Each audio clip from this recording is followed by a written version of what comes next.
Sekarang kita akan melihat swim lane.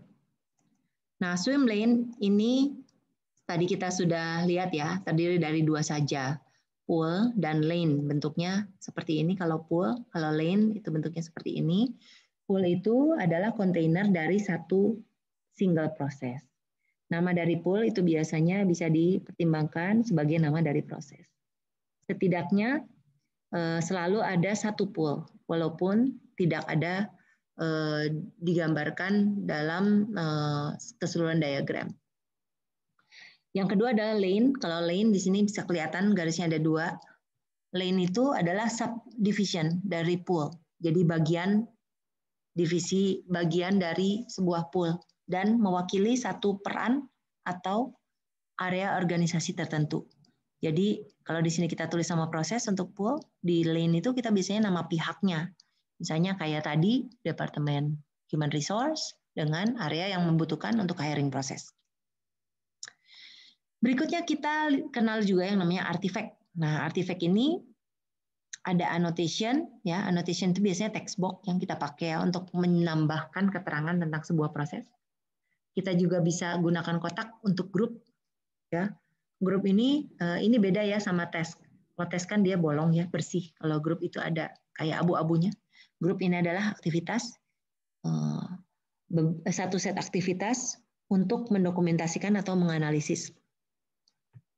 Berikutnya yang bentuknya kayak dokumen, ini adalah data objek. Biasanya ini menggambarkan bagaimana dokumen, data, dan objek lainnya digunakan dan diupdate pada saat proses itu berlangsung. Yang selanjutnya, mungkin kalian juga kenal, ini seperti database ya. Nah, ini adalah data storage.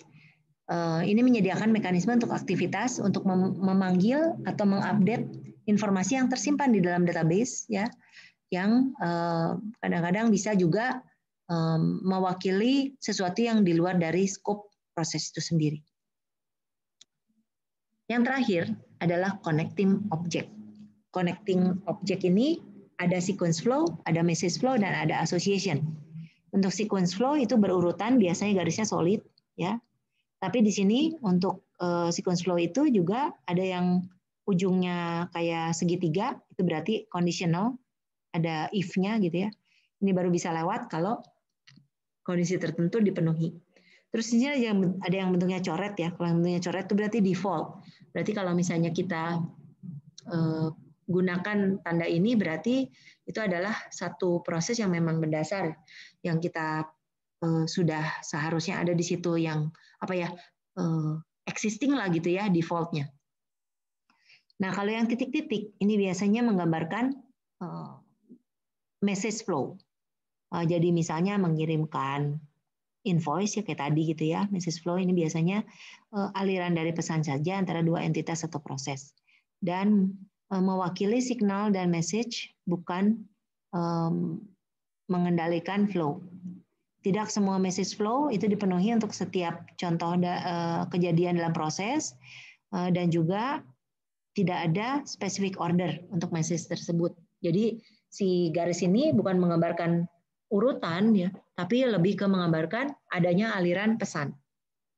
Yang terakhir yang tanpa panah ini menggambarkan asosiasi. Jadi asosiasi ini menggambarkan hubungan atau tambahan informasi tentang proses dan juga kompensasi dari sebuah tugas.